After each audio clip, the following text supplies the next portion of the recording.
Hey, seamless, everybody.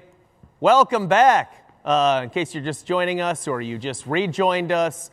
Again, I'm Mike Polk. We are having some fun here and dealing with the blows as they come. And you know what? That might not be the last hiccup you see tonight, quite frankly.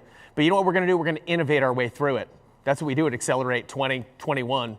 And that's what this is all about. We are celebrating people who gave us great proposals for amazing things to improve your area, your downtown, your Cleveland, greater Cleveland area. And you're going to see some great people tonight. You're going to meet some great folks who are going to show you some of the great presentations and who are going to contribute to this area in a way that really can move us forward, including in an event like this, which has going to have some hiccups. Again, last year we had a bunch of people around and we can yell at the crowd and we can get a little bit of feedback and stuff like that. Now we're depending on you. In fact, we're going to depend on you very closely pretty soon because you're going to get to vote on some of these things. We'll tell you about that in a moment, but we want you to stay engaged. You got to watch this whole program, watch all of these great presentations, and then you're going to vote and decide who gets like the grand prize. Is that what I can call it? It's not right. Does that trivialize it? Doesn't matter. Best of show. I'll come up with a better term. We have all kinds of time. So you got to make sure and stay tuned for that. But we wouldn't be able to do this without some of these people who have made this online experience happen this year, including our sponsors this evening for the Authentic Cleveland Experiences category. And let's take a look at that.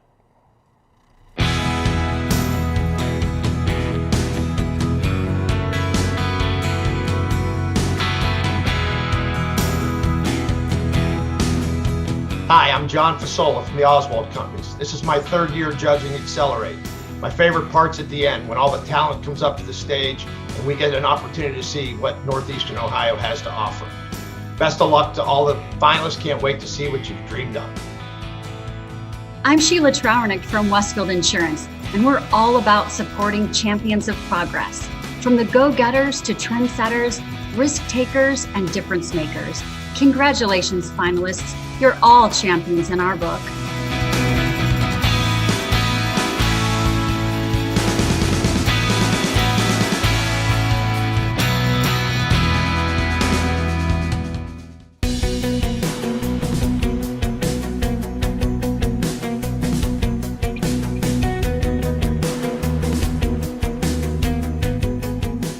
Good evening. My name is John Pinney. I'm the managing partner of the law firm Corman Jackson & Krantz.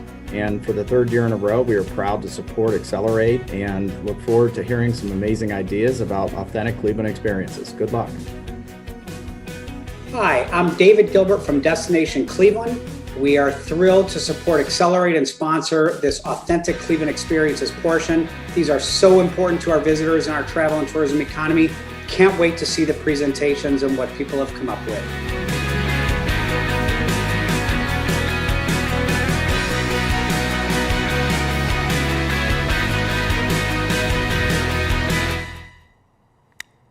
Folks, I've done a bunch of these kind of things, and this one's really a fun one to do because normally I'm doing things for charity where it's like sick dogs or something like that, and that's great.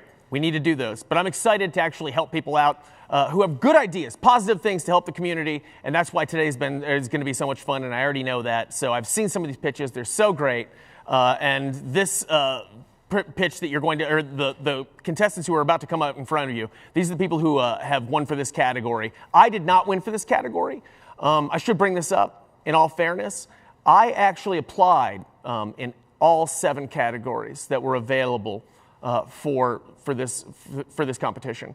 And I was, as far as I know, turned down in every single one of them, which I think is unfair. Although I will say they're great.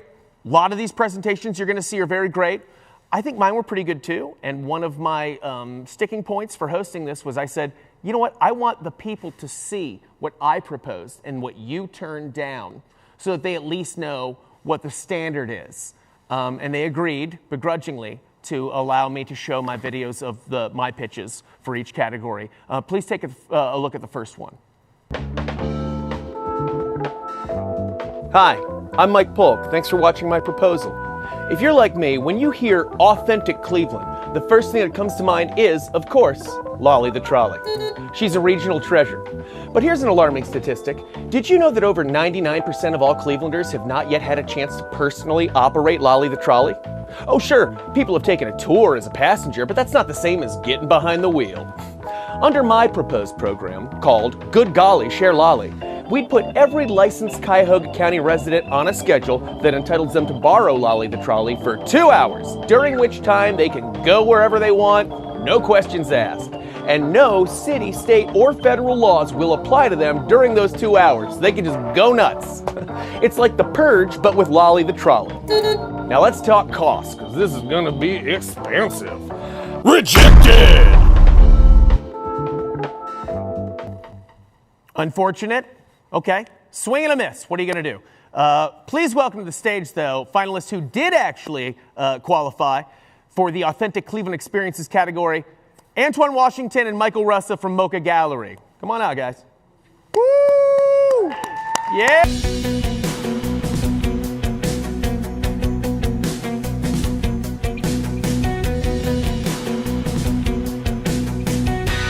And that's unfortunate. No, come on out, guys, please. Yeah, there you go. There they are. There we go. That's okay. Hey, guys. Hey, the floor is yours. How you doing? In the first large-scale study of artist diversity in museums, researchers examined more than 40,000 artworks in collections of 18 museums across the United States, including the Metropolitan Museum of Art in New York, the Detroit Institute of Arts, and the Arts Institute of Chicago, to analyze gender and ethnic diversity in their holdings. They estimate that 85% of artists represented in these collections are white and 87% are men. Topaz and Killingsburg. I'm Michael Russell. I'm Antoine Washington. And we're here to present to you today the Museum of Creative Human Art, whose mission is to inspire the creation of art in underserved communities, while also supporting the vision, which is to transform the art world by ensuring equity, diversity, and the inclusion of underserved artists.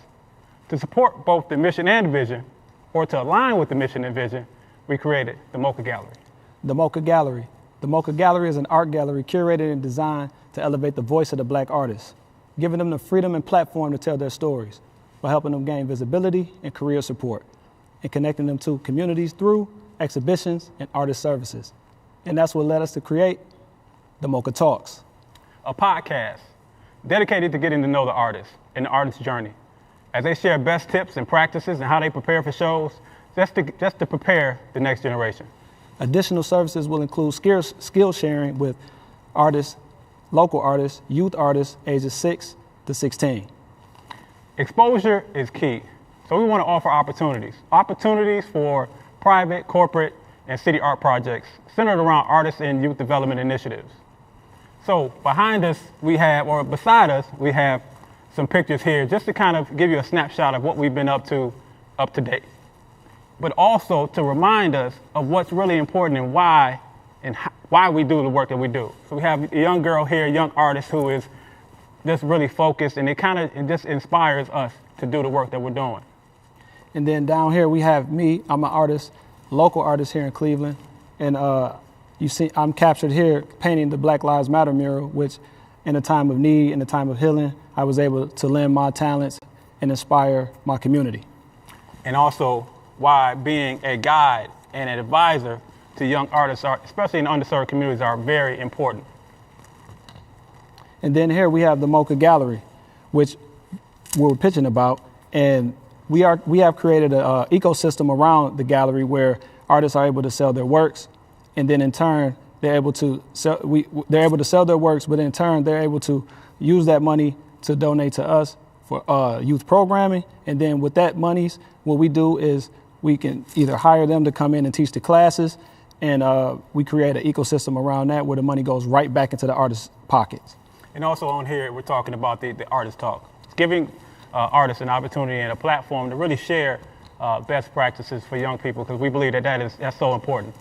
And then here we have a drawing by one of our students that has taken one of our art classes, Intro to Fine Arts class, and he drew this picture in our class, and he had got a pre-scholarship to CIA. And I think that that's so important because we really want to focus on retaining our youth. Especially they're so talented that we just believe that it's important to, just keep them in front of us and keep them, motivated and understand that they are so talented and need to stay here in Cleveland and begin to spread their roots out throughout the United States. But we are the Museum of Creative Human Art. Thank you. Thank you. Thank you so much, Antoine and Michael. It's a great presentation. MOCA Gallery has been an important part of Cleveland's culture for a very long time, and I hope it continues to be so. That was a great presentation. Thank you, guys. Okay, just a reminder, voting will open after the last finalist that you've seen tonight has presented their pitch. You might want to vote for Antoine and Michael right now. You can't. You got to watch everybody before you make your decision, so stay tuned for that. And now, let's meet the sponsors of our next category. That is the Economic Development category. Check it out.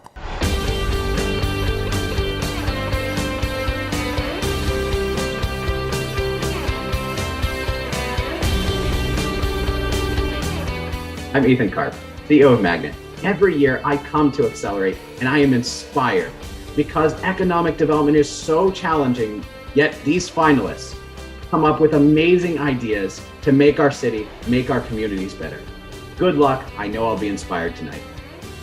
Hi, I'm Beth Grove, Chief Sustainability Officer of the Lubrizol Corporation. At Lubrizol, we know that great ideas can have lasting impact on economic development in our communities. Congratulations and good luck to all of the participants, and thank you to the Cleveland Leadership Center for sponsoring this event.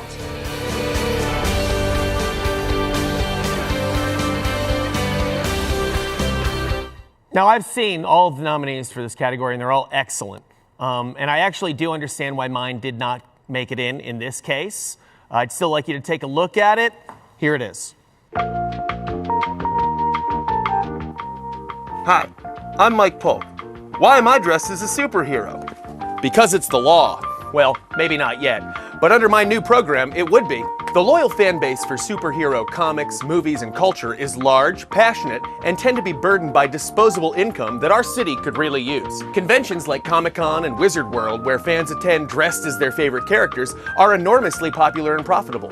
Which got me to thinking, what would happen if a whole city became like a permanent Comic-Con? By legally mandating that all of its citizens dress as superheroes all the time, I'll tell you what would happen. That's what. Now, naturally, there might be a little pushback from some Clevelanders who aren't on board initially, who maybe don't care for the idea of being legally compelled to dress like Aquaman every time they go to work, even if it's for the benefit of the whole city. And that's fine. No one is forcing you to dress up as a superhero. You could also be a zombie, because we're doing zombies too. Zombie culture has its own passionate fan base, and as long as we're going to do superheroes anyways, it just makes sense to cast a wider net by offering both fan experiences, you understand. So, in summation, under my proposal, Clevelanders will have 3 choices. You can dress as a superhero, you can dress as a zombie, or you can start packing your stuff to move because this is a city for team players and I don't like your attitude! Do I get it? Rejected! That proposal was actually 15 minutes longer, but they just cut off the end of it. I understand. Well, as fate would have it, only half of our next presenting duo could make tonight's presentation, but we are still thrilled to have her here. Please welcome to the stage our finalist for the Economic Development category, Rachel Hosler.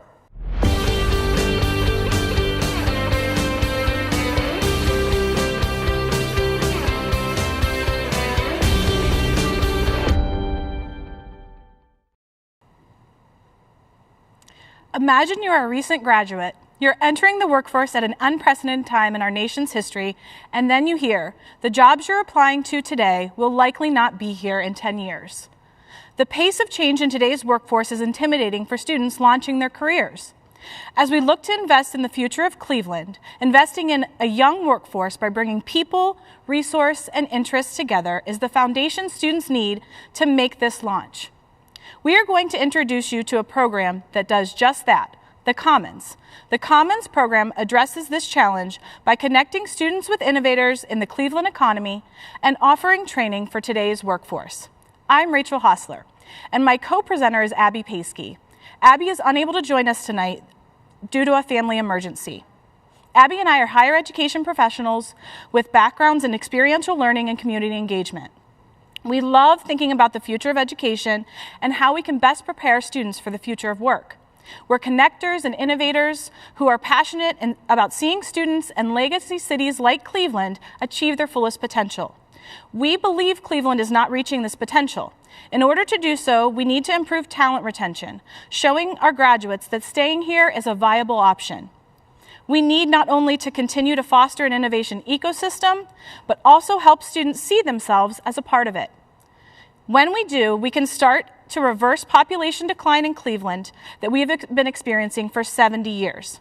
Someone with a bachelor's degree will contribute $278,000 more over the course of their lifetime in the local economy than someone with a high school diploma.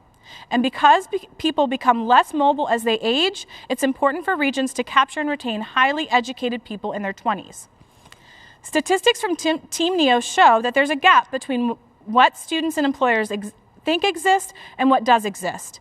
Talent is leaving Cleveland because graduates do not realize what opportunities are available, and jobs are going unfulfilled because employers do not have easy access to graduating talent. Based on our experience in higher education and working with both students and businesses, we know what needs to happen to address this mismatch. Students need to be introduced to their opportunities and build relationships with mentors. They need to be able to envision themselves here in Cleveland. Businesses and organizations need an easy, efficient way to access this young talent. And we need to continue to build the innovation ecosystem in Northeast Ohio. We know that if we can do all this while teaching students innovation skills and addressing real-world challenges, our students, our businesses, and our community will be stronger for it. So we want to introduce you to the Commons, a program which serves as a connector between universities, businesses, and civic organizations through hands-on learning and innovation skill building. It is a multi-collegiate program which brings together students in interdisciplinary teams to come up with innovative solutions to local businesses' problems. The Commons welcomes students from nearly 30 universities across Northeast Ohio, thus providing companies with efficient access to motivated students. How do we know this works? We have seen it work in Milwaukee. The Commons Wisconsin has been successfully connecting students to the local innovation ecosystem for the past 5 years. Among the nearly 1,000 students who have participated, over 80% say that they now consider Milwaukee a viable option to live and work. Notably, the Commons Wisconsin engages a diverse group of students, with female students representing 56% and BIPOC students representing 48% of Milwaukee's most recent program. A few years ago, EDGE, a forward-thinking business development nonprofit here in Ohio, piloted a small rendition of the Commons program in Akron, bringing a few dozen students from a handful of schools. This pilot was inspiring and showed the potential of a bigger, broader program here in Northeast Ohio. We want to figure out how to build this program and expand its impact and capitalize on the potential in Northeast Ohio. With EDGE as a key partner in this work, we want to establish a plan to reach more students. We want to see if it might work with high school students exploring career paths in Cleveland. To do all of that, we need your help. We need resources, time, and funding to support our efforts, from our marketing to curriculum and program cost. Seed funding from Acclerate will allow us to approach additional funders to make this program the best it can be. With innovators and resources to grow our network, develop a clear plan and vision, and expand our outreach. With your support, together, we can build and retain an ecosystem of innovators for Cleveland.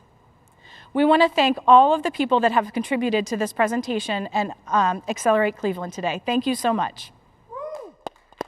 That's Rachel, everybody. Nice job. Thank you very much. You did amazing, and especially impressive that you were here without your co-partner, your partner, Abigail, on the stage. You carried it. Nice job. One more hand for Rachel, everybody. Now, time to meet our next sponsor of our next category, which is the education sponsor. Please take a look.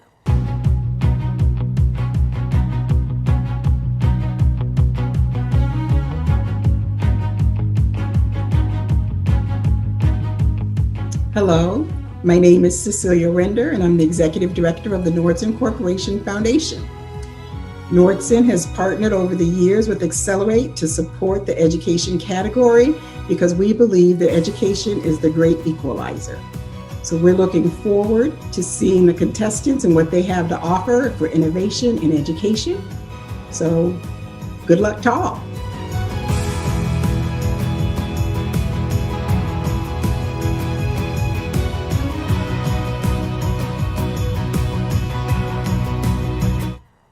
Wonderful. I also did apply. As I said, I applied for each one of these categories if you're just joining us for whatever reason. And I did not get nominated for any of them. I don't know if it's sort of a conflict of interest thing because I was hosting or whatever, because I think some of my ideas were pretty good, particularly my education idea. Take a look. Hi, I'm Mike Polk. Let's talk about education. As we all know, there are different kinds of education. There is, of course, the academic side, where you learn that 2 + 2 = 4 and 9 × 9 is what that is. And that sort of knowledge is obviously important. But what about real-life education?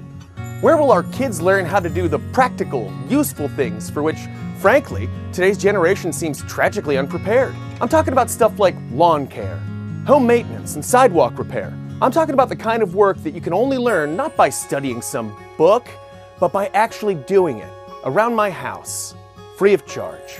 And that's the goal of my proposal, which I'm calling the Little Helpers Program. It's a once-in-a-lifetime opportunity for Northeast Ohio youths to learn firsthand valuable, useful life skills, such as cleaning my gutters, washing my Hyundai Tucson, and pressure washing my garage. Rejected! Yeah, what are you going to do? Okay, please welcome to the stage our finalists for the education category, Sarah Kidner.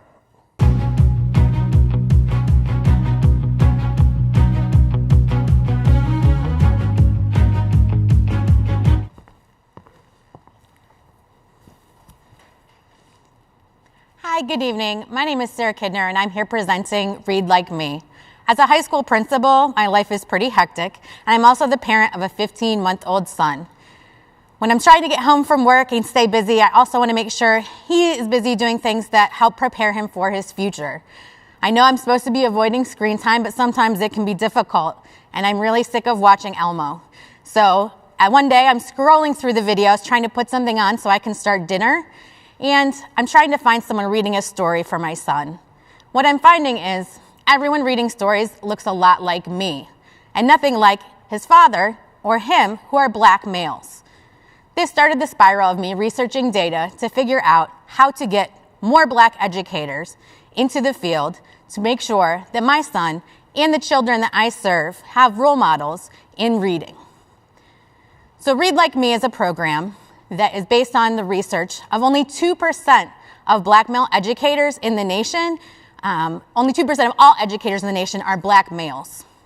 In Cleveland, 3% of our elementary school educators are black males and only 4% at the high school level. This is unacceptable for a variety of reasons, but particularly because 66% of students who are in the city of Cleveland are black students. The students we serve and the people who are serving them should be similar, and students should be able to see themselves as role models and leaders. So the program Read Like Me is going to give them that opportunity. Having just one black male teacher can change the trajectory for a student's life. If they have one black male educator, an at-risk student is 39% more likely to graduate from high school on time. It also improves attendance, test scores, and their relationship with education and their opportunities to move on to higher education. So Read Like Me is going to set that up for them with 3 basic steps, and it's as easy as ABC. A, we're going to assemble a team of reader leaders. Reader leaders will be high school students that are recruited and trained to work with elementary school students in grades 3 through 5 to improve their literacy outcomes. The students will be learning how to help students decode and use basic skills, and also to show them as a role model that reading could be enjoyable and something that they should be doing as lifelong learners. Our reader leaders are going to be brought to the schools that need them the most. In Cleveland, many of our schools could use this program. We are already partnered with Waverly, Mary Bethune, Mary B. Martin, and Marion Seltzer, because these are schools that are across the entire city and also represent schools where there's a gap in learning between the students who are of color and the students and their peers. So we are really trying to bring the program to the students that need them the most. The third part of our program, C, is creating content. We're going to create a YouTube channel because although we'd like to be in every school across the city, we know that's not possible at this time. The content we are going to create is going to include stories being read by our reader leaders, which provides the role model reader for all students. It also provides the opportunity for students to see themselves in high engaging stories with diverse characters. They're also going to be doing some basic literacy skills so that students know and have access to people who look like them, teaching them. And the last part is videos for parents to learn how to interact with their students in those critical years as they're learning and teaching them how to become readers. So with this program, what the outcome is going to be is we will have students who are in high-wage, high-skill jobs, who are our high school student reader leaders, paying them for this position, and the internship is a key part of the program because the students need to be able to see themselves as being a teacher in the future. Many of our students might say they want to be a chef because they've worked in the restaurant industry, and that provided them with a livable wage. Once they have that high-wage, high-skill job, the second part is obviously our literacy skills will increase. They're going to be providing the opportunity for students to get better access and access to learning from people who look like them. And the last part of the puzzle is we're going to be encouraging those reader leaders to follow their path into the field of education. We want to increase the number of students who have access to Black male educators so that they can learn in the best environment possible and so they can reap the outcomes of what research has provided for them. We want our reader leaders to not just be readers in the classroom, but to raise the next generation of Cleveland leaders. Thank you. Woo! Thank you, Sarah. Appreciate it. Keep going for Sarah, everybody. Nice job. That might have sounded like sparse applause, but that is every single person here applauding at full strength because there are only like 9 of us here. So Sarah nailed it. That's what that says to me. We have a bunch of great sponsors who are sponsoring each individual category, and we are so appreciative for it. Let's take a look at the person who's sponsoring the next category, which is health and well-being. Take a look.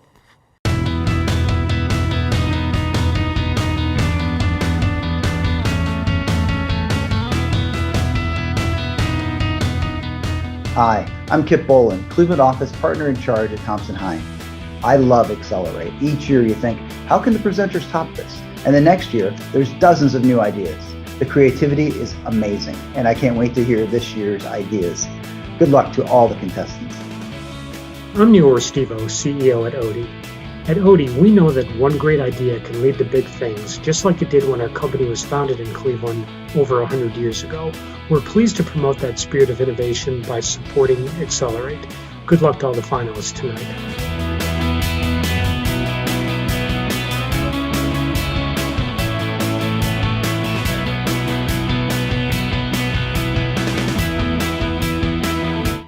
Thanks so much for sponsoring our category of health and well-being, a category that I also applied to personally threw my hat in the ring and also did not get accepted. Take a look. Hi, I'm Mike Polk. When it comes to health and well-being, it seems like every know-it-all doctor has the same old stale advice for us Clevelanders. Drink less, eat healthier, exercise. But how about some advice for those of us who might not be fortunate enough to have been blessed with the time, ambition, or willingness to dedicate ourselves to improving our physical and mental health? The solution is simple. Rather than wasting all that time and energy attempting to actually improve ourselves, let's focus on changing our perception of ourselves, which leads to my proposal. Operation Cleveland Looks Fabulous. It's very simple. We place hundreds of funhouse mirrors all over the city of Cleveland, and only the kind that distort our images to make us look more slender. Studies have proven that feeling you look good can boost one's confidence, even if you don't look good at all. Even I can tell that this one's bad. Rejected!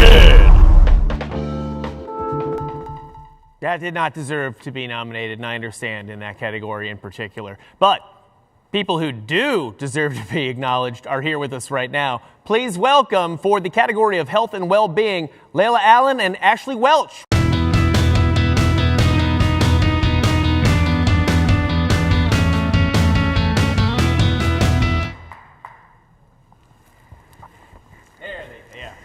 I assume there's music playing under that.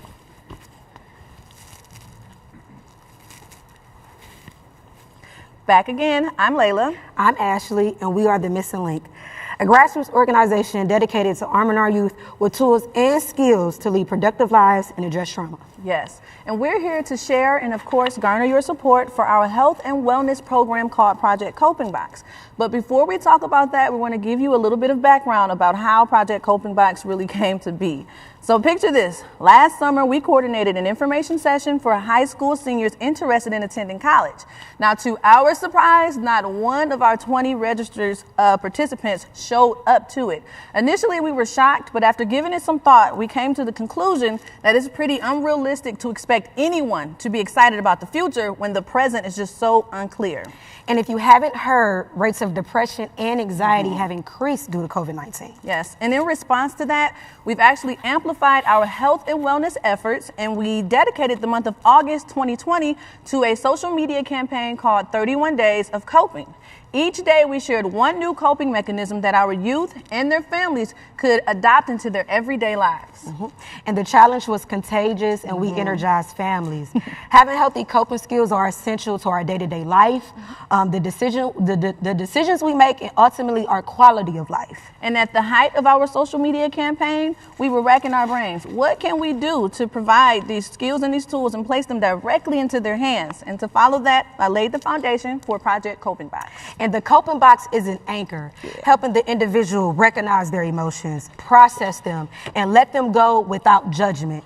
It's also a bridge between the parent and child, sparking conversations about social and emotional wellness. Yeah, and we have carefully selected 10 to 12 signature items that are placed into our boxes. Some of these are things that we use ourselves, but all in all, the things that we place in these boxes are in place to promote the ability to de-stress, to practice self-care, and also express your emotions. Now, since October 2020, we have distributed over 400 coping boxes to youth in Cuyahoga County. We've coordinated several community resource fairs, and while this box may be small in size, it is proven to be impactful. Some of our participants have even shared that using this coping box has really improved their ability to effectively communicate their thoughts and even their emotions to their family and to their teachers. And one thing that they've come to learn, and what we can agree on, is that when you are able to effectively communicate your thoughts and your feelings, you tend to get the help that you actually need when you're in crisis. Yes. So this wonderful box cost about $10 to make. To this date, we have raised over $6,000. We have received over 200 donations from community partners, families, and just citizens in Cleveland that believe in the power of practicing healthy coping skills. We really appreciate it. This doesn't just stop with our youth. And this is exactly why we're here pitching to you guys, because we've received an influx of requests from different agencies, shelters, and even clinics like UH who are interested in having coping boxes for adults. And in 2021, we're answering that call, and we're going to work to fulfill that need. And we are actually building, and we plan to distribute distinct coping boxes for adults that are experiencing homelessness and even battling addiction and mental illness. So my mother, who is currently in recovery, was given a box, and she, expressed to me that it helps her lead with purpose and intention. Yes. So now she has a physical box that she can go to when she has urges, negative sensations, or flashbacks, and she takes it everywhere with her. And that is a fact, for sure. And that's the gift that we want to share with everyone. And once we're granted funding, we're going to use that money to expand our reach and also kickstart the buildup of the inventory that we need to provide coping boxes not only to our youth, but also to the adults that are experiencing homelessness and even battling depression, anxiety, mental illness as well. And I believe that together we can change mindsets and improve quality of life. Thanks for your time. That's Layla and Ashley, everybody. Keep it going for them. Very impressive. Thank you very much. That was great. You guys should host this next year. You guys are smooth. Oh my God. Honestly, fantastic. They were very at ease. Great stuff. I hope you guys are taking notes, and I hope you're enjoying the presentation so far, and I hope you are remembering which ones are your favorites, writing stuff down, because you get to vote on the competition this year. You're a big part of this. We're happy you're with us. And we are on to our almost last category. I can't believe we're already getting towards the end here. Tonight's sponsor for this category of the quality of life category is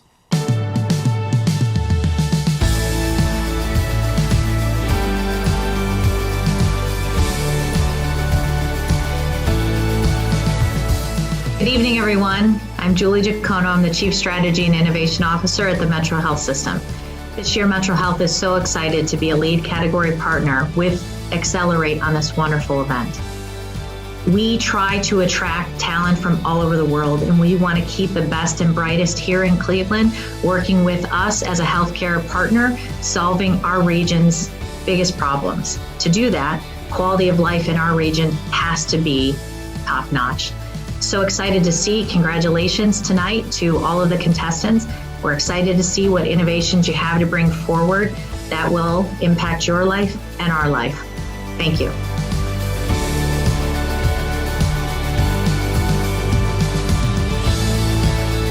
And thank you for sponsoring the category of quality of life. And thank you for sticking with us, everybody. I also applied to this category. I applied to every category this year.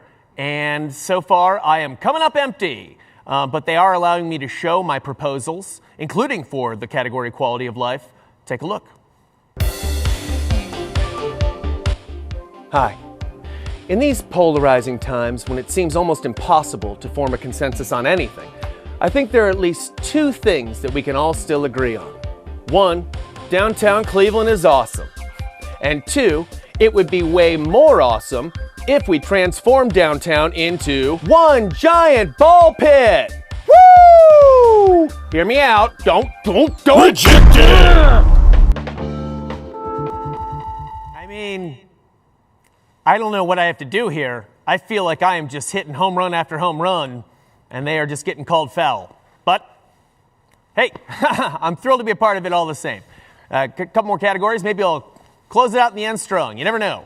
I feel like I would have known by now if I would have got nominated. Somebody would have told me, right?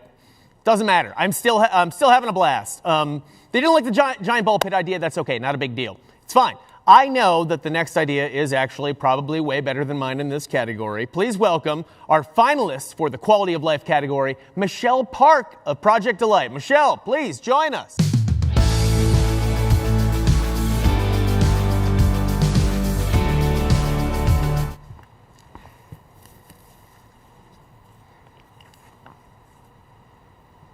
Hello, my name is Michelle Park and I am a junior at Solon High School. Today I'm here to talk about my new initiative against light pollution, Project Delight.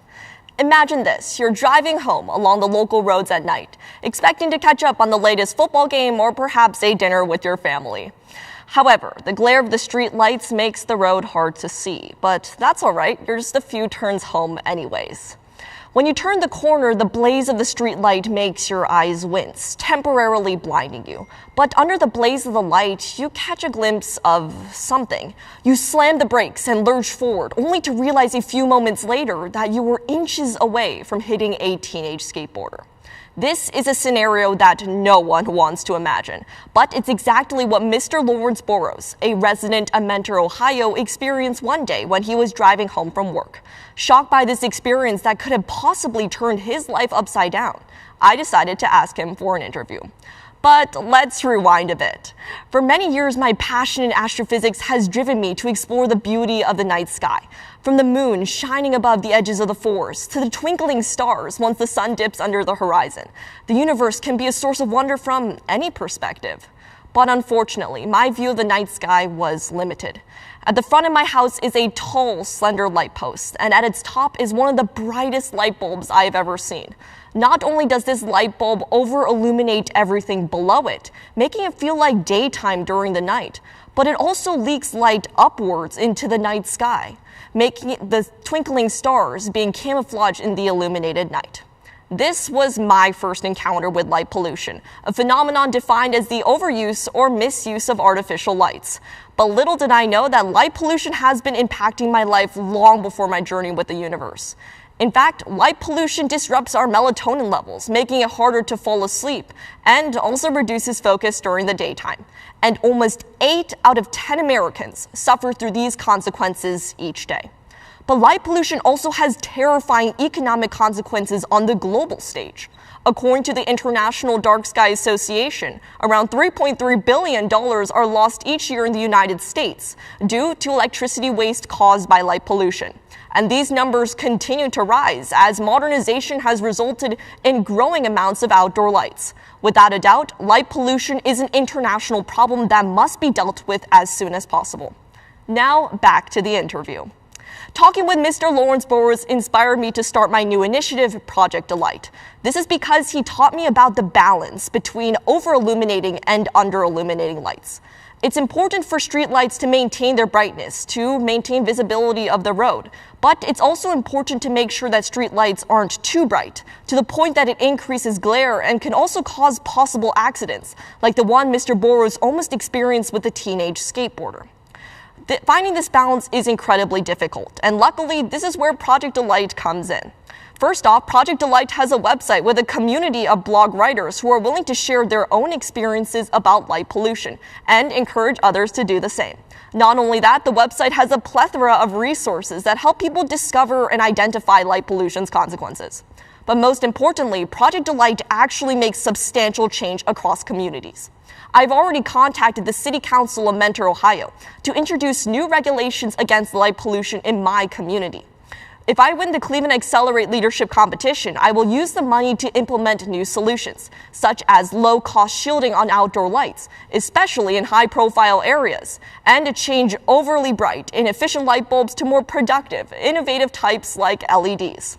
There's no doubt that making these kinds of changes are sufficient to transform the tide of light pollution. Even though light pollution is an international problem, that does not mean that changes here in Cleveland won't make a difference. And so, with Project Delight and its goal to transform light pollution, I hope that I can prevent the long-term health consequences of light pollution, try to reduce electricity waste for communities across the state, and most importantly, preserve our heritage with the night sky in 2021 and beyond. Thank you.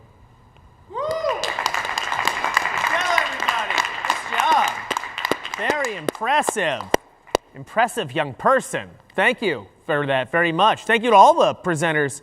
Honestly, these are weird circumstances for people to have to come out and give these presentations, out of nowhere. Not everyone's used to being a jackass like me and coming out and screaming at everybody all the time. How about a round of applause for people who came out here and talked in front of a dark room so far and continue to do so? That's a nerve-wracking thing from what I recall. So good for them. That's fantastic. Remember, by the way, folks, you're a part of this too. You can text your vote at the end of this presentation, at the end of all of our presentations. You can text and help vote for who is going to be the ultimate winner of this event. So get your phones ready, and let's get our next sponsor out here. Let's introduce you to the sponsor of our next category, the social change category.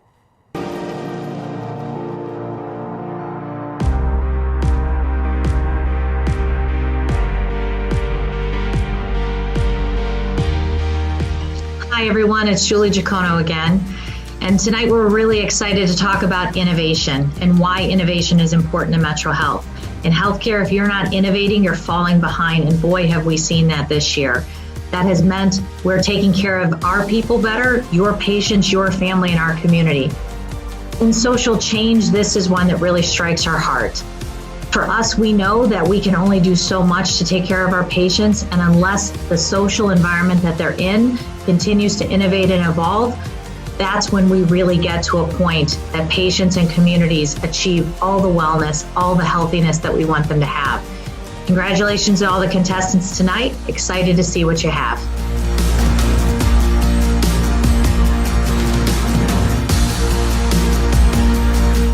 And before we meet your finalists for the social change category, very exciting and important category, let's go ahead and take a look at my proposal that was not accepted. Howdy, I'm Mike Polk. As you know, enacting effective social change is no easy task. Because while person A might believe that their method is the best way to achieve change, person B might believe that they have a better means to achieve that same end. But there's one major change we can make that I think we can all agree would be a meaningful step toward progress for the city. Downtown Cleveland needs to open a Red Lobster. Rejected! Come on. Really? Right? Right? Thank you. That's what we need downtown. New York has one. They seem to be doing all right. That's all I'm saying. Cheddar Bay biscuits? Nobody? Right? If there's one thing we can all agree on as a nation, it's that Cheddar Bay biscuits are amazing. Thank you. That's all I'm saying. Thank you. Smattering of applause. That's all I'm fishing for. Moving on, our next the finalist for this category of social change is a very impressive person. I've seen this presentation. It's very cool. Please introduce yourselves to Lisa Rose Rodriguez and her project for planting stems of peace.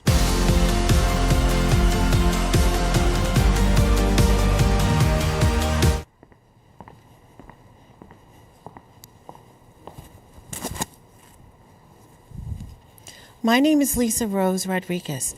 I'm a trained epidemiologist. I got my training at the University of Connecticut in Farmington, Connecticut. Fast forward to a movie that I was in called The Snitch. I played the reporter whose job was to get people to explain a firearm assault that remained unsolved. From there, my producer nominated me to the Mothers United Against Violence Board. There, I introduced them to the public health or pathogen model. I explained to them that violence is a disease and public health solutions can be used to solve it. In the program that I've been producing for 3 years now on the Black Talk Radio Network called Victims to Victorious, each and every week, we take a look at public health solutions. So that's why I'm here today. My solution for gun violence in Cleveland, Ohio is simple: plant a tree. Research shows that when trees are planted and the canopy increases by 10%, violent acts are reduced by 15%. Here in Cleveland, Ohio, there are two types of violence interrupters. One group is attached to the university hospital, and the other group is attached to the city of Cleveland itself. When planting trees, I decided I needed to know how much, because the award is for $5,000, which I plan to get tonight. 900 trees times 5 is $4,500. The $500 that is left will be used for things like shovels, stakes, dirt, etc. The violence interrupters who respond to crime scenes in Cleveland are doing this. They use de-escalation skills, and they are able to reduce the predicted retaliatory shootings that would occur had they not been there. So using this model, which is called the ceasefire model, I will then wait till the dust settles, and we will use the people who are bereaved and the people whose neighborhoods are blighted to plant those trees. So this evening, I'm asking you, help me do this. Use leaves to get rid of these. And when you vote for me tonight and I walk off the stage with that $5,000 check, I want you to be able to lie down comfortably and think, who did I save tonight? My mom, my dad, my sister, my brother, or me? My name is Lisa Rose Rodriguez. My presentation has been Planting Stems of Peace, and I want to thank you for your support. Lisa, everybody. Great ideas. Keep it going for Lisa. I believe we have one more category, if I'm not mistaken. Am I wrong? Somebody holler at me. It's okay. You can just yell at me. It's fine. No, we don't. Never mind. I've been misinformed, but that's the story of my life. Great ideas, everybody. Now, I guess we should give all of our finalists a final hand. How about it? Good. And now, folks, it is time to vote. Let's get those cell phones out. You're going to vote on the category that you believe had the winning pitch, okay? Now, to vote, text the number that is coming up on the screen right now. That is 508-748-5307. What you're going to do is you're going to text that number. You're going to put that number of the pitch category in the message portion. You'll see the pitch category right there. Be sure to use a numeral and do not spell it out. We don't know how to handle that mess.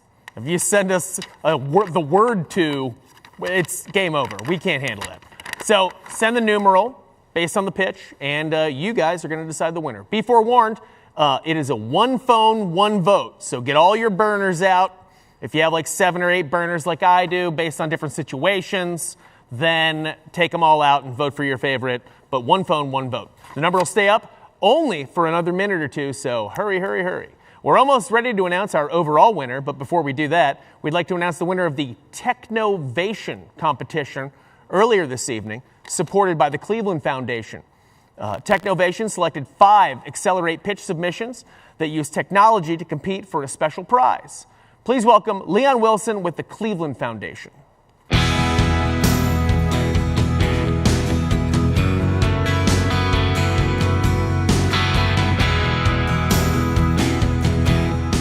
Good day. My name is Leon Wilson, Chief of Digital Innovation and Chief Information Officer at the Cleveland Foundation. The Cleveland Foundation is excited to partner with the Cleveland Leadership Center for a second year to present the Technovation competition. As I'm sure we all realize over this past year, the increasing role for technology to ease the burdens for many. That's where entrepreneurs can make a difference. The Foundation and the Cleveland Leadership Center are excited about where these ideas and innovation could take us. We drew from all Accelerate applicants to find the best ones that leverage technology. And now, I know that you are all equally waiting to hear the winning idea for Technovation. Mike, let's hear who is the winner of the Technovation pitch.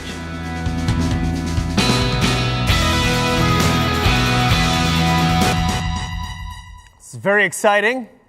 I get to open an envelope. And read a winner. I've just always wanted to do this. I mean, I do it at home all the time for no one, my cat or whoever's walking around, but to do it in front of 7 or 8 people, this is a real thrill. Oh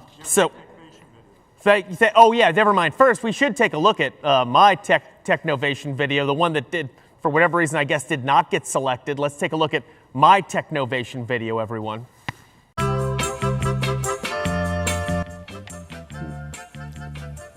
Oh, hey, I'm Mike Polk.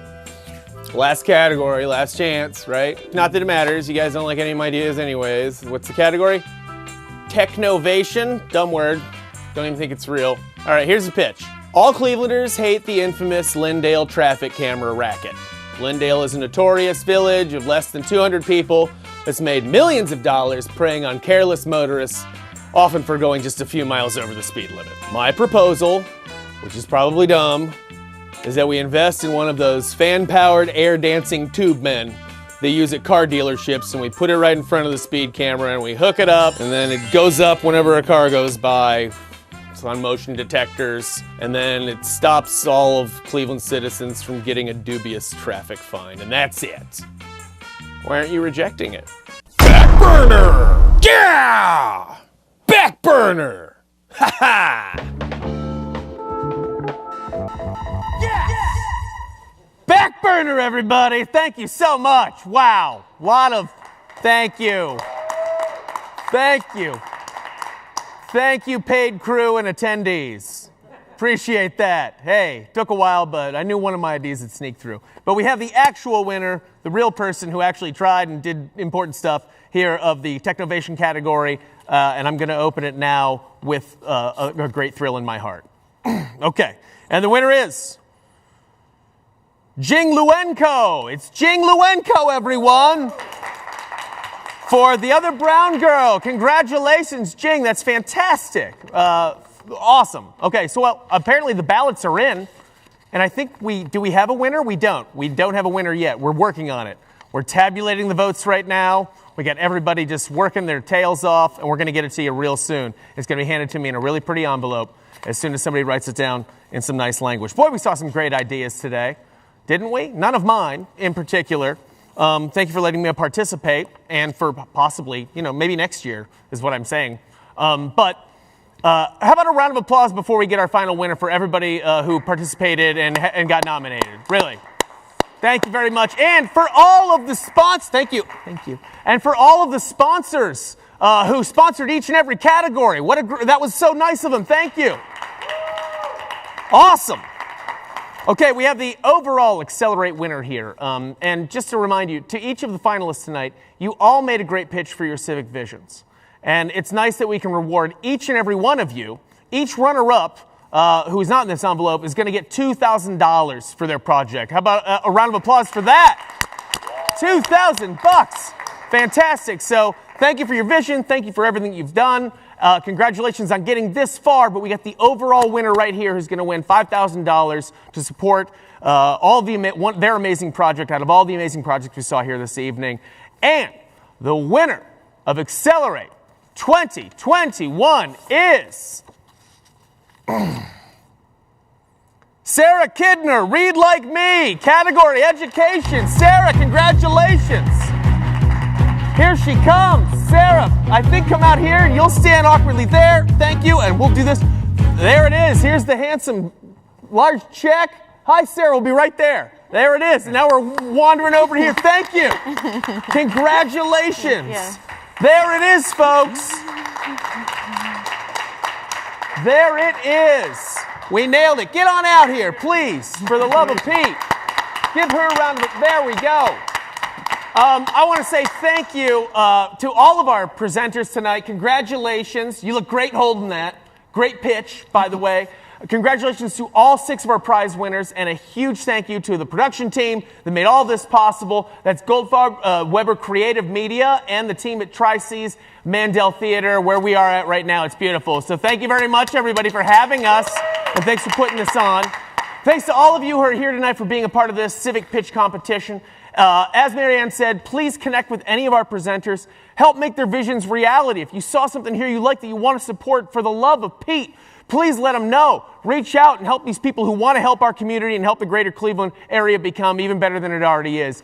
We look forward to seeing you all live at Acclerate 2022. Thank you, everyone. Thanks to all of our sponsors. Thank you. Congratulations to the winner. And thanks for having us, everybody. Good night.